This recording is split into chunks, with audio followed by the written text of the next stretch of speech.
but seriously, we take things for granted, you know, and I'll give you an example. Let's say when you go out to eat, right? You go out to eat somewhere. Do you typically eat all the food, or are you like, oh, I'm stuffed, I can't eat no more? And you leave it. You leave maybe half a plate. Or maybe before you got there, oh, I'm hungry. I want to go and let's go eat. And you order all this food to say, oh, I can't eat no more, but you only had 2 bites, right? Or how about when you serve yourself, like I like to do, which my daughter Haley calls my evening snack. I like to have cereal, right? I didn't get this sexy not eating. I'm just saying, but all right. No, but seriously, when you serve yourself cereal, right? And most of the time, not all, most of the time, you put the milk all the way to the rim, right? Well, or at least up there. Or when you're done and you finish the cereal, a lot of people don't drink the remaining part of the milk. They leave it, they throw it in the sink, right? Well, there's some people who don't like the best part, right? And they leave it there. But what am I trying to say with that? I guarantee that if you were starving, you would eat it all. I guarantee that if you were opening up a can of spaghetti or something, you make sure you got that last meatball out. Okay, you're going to hit the can, you're going to go in there because you are hungry, right? But many times you take things for granted. And oftentimes that happens because let's just say when you go out to eat and you leave your food, right? Your stomach is truly not empty. That's why you don't eat it all. It's not that the little bit you ate filled up your stomach. The fact is that you truly were not empty to begin with. Let me bring you to a story in the Bible. Some of you may have heard it. It's about the widow's olive oil, right? Bible tells a story about a man who died, right?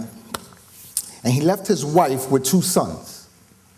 No money, no food, nothing, right? Now, back in those days, there was no WIC. There was no government programs. There was no welfare. Okay? Back in those days, there was nothing. The man was the provider. If the man died, the wife had nothing. And when he died, his debt would not be erased by his death. And the reason I say that is, so this woman was left alone with 2 sons, right? And if you go to 2 Kings chapter 4, verse 1, right? This woman cried out to Elijah. She said, "Your servant, my husband, is dead. And you know that he feared the Lord. But now his creditor is coming to take my 2 boys as his slaves." As I said, the man died. He had a debt. Someone had to pay that debt. So now the creditor was here saying, you know, nowadays you could claim bankruptcy, right? You claim bankruptcy, you go to court, you know, it gets washed away. No. Can you imagine if a creditor today could come and say, well, you owe me. I'm sorry your husband died, but I'm going to need one of your kids. That wouldn't sit too well, right? So it just goes to show how we take things for granted. You know, back in those days, there was no economic system put in by the government to give some form of financial relief the way we have today. But many take that for granted today. That's why they don't go, you know, look for jobs, because they want to live off the system. But I didn't come to talk about that. So back to what I was saying, right? So now she tells Elijah that, right? She said, so Elijah replies to her, "How can I help you?" And he asks her, "Tell me what you have in your house." So at this point, again, this woman is in a desperate situation. Okay? She's lost her husband. She has nothing except her 2 kids and her 2 sons. They were going to take them away. So you can imagine how desperate she must be feeling, right? So he asked her, "What do you have in your house?" The story in the Bible continues when she tells Elijah in verse 2, "Your servant has nothing there at all except a small jar of olive oil." See what may have seemed as nothing to her? But it was something to someone else, right? Word continues where Elijah then asked this woman to go around and ask all her neighbors for empty jars, and not just a few. He didn't ask her to go knock on the neighbor's door and say, "Do you have money to lend me?" He didn't ask her to go and say, "Can you give me food?" No, he didn't ask her to do that.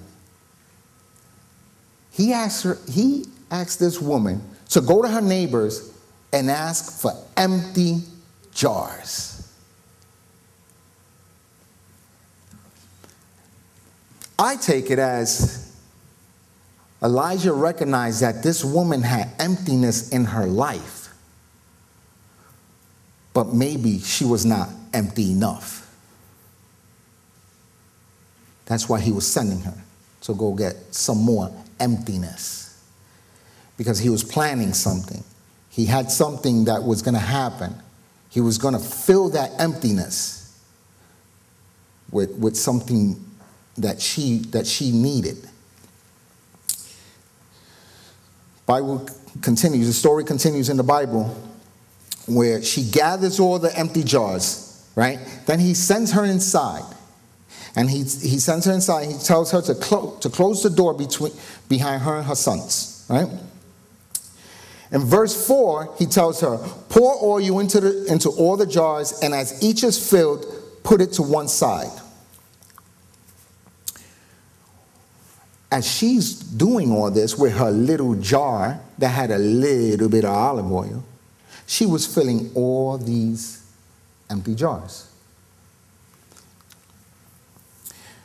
The Bible says that she asked her son, one of her sons, for another jar.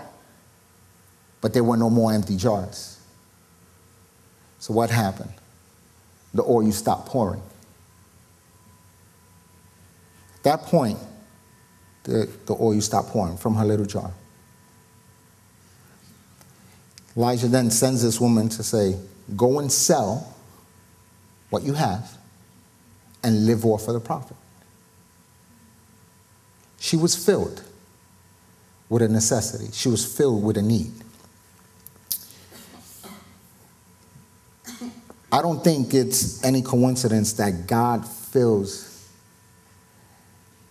his people with both the material and the spiritual need. He knows our financial needs. But if you're not being filled, could it be that maybe there truly isn't enough emptiness in your life? Could it be you're not completely empty? And I'm gonna touch on that. And you're probably looking at me like, well, wait a minute. I feel empty. But because you feel it don't mean that you truly are. There's a difference in feeling and being. You can feel hungry. Doesn't necessarily mean that you're truly hungry. All right? It's called, I'm going to try to say it in Spanish. Someone can help me out. Malamañoso or something like that, right?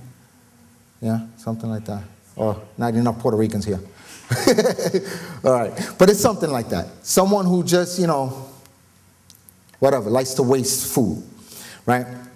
Here's another example in taking emptiness. Didn't God take the universe and fill it with stars? Didn't he take it and fill it with something? I'm going to give you another example. I'm going to take you somewhere with this. In John 6 is another example, okay, of doing with the little and making it much.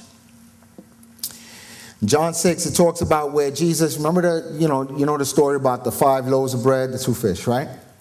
Okay. Do you know that Jesus was given a couple of options by his disciples? One of the disciples, I don't remember his name, at this point, told him to get rid of the people, right? Another one, Philip, was calculating how much it would cost to buy the bread to feed all the people, right? Which is a mistake that a lot of us make too. Because oftentimes we think money is can solve our problems. And that may be the case with some things, right? It may keep those creditors away from you for a little while.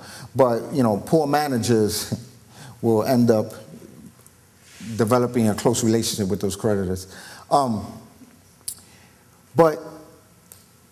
I'm going to tell you that money does not solve all your problems.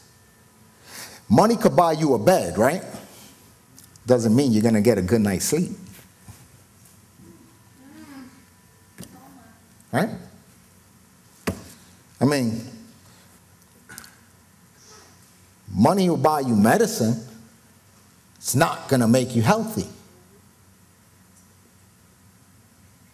See, it's like our world today, right? The world likes to give us temporary solutions. Why do you think that when you buy Tylenol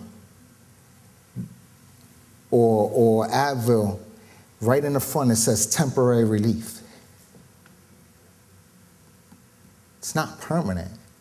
It's just a temporary fix that the world has given you. Oftentimes we fall into that. We fall dependent on what the world wants to give us. And we only solve our problems on a temporary basis and our needs on a temporary basis. And we fill ourselves on a temporary basis. Just have to throw that out there. Third one, Andrew. Andrew, if I'm not mistaken, brought the little boy that had the lunch, right? He's the one.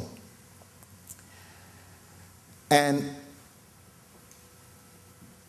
while it did not solve the problem to feed everyone, it was a start. It gave Jesus something to work with. It brought him the 5 loaves and 2 fish. It gave him something to work with. It was not, in the eyes of everyone else, it wasn't enough. But it just goes to show, see, it just goes to show that little becomes much when God's hand is in it. Jesus recognized there was an emptiness that needed to be filled.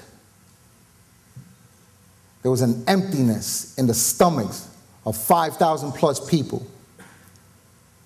And he knew it had to be filled. Getting rid of them was not an option. Buying the bread was not an option. Taking the little, asking God to put his hand in it, was the only option. And he recognized that. And he recognized that that was the only option. That's why he gave thanks to his Father before even breaking the bread. Because without God, it was not possible. Which is the point I want to make with you. Without God, you can't fill that emptiness in your own lives. See, we serve a Lord that specializes in emptiness. Yet we don't utilize our Lord to fill that void. Oftentimes we look for temporary solutions, just like the temporary medications, to take away your headache, that in 4 hours, when that medication wears off, the headache is going to return.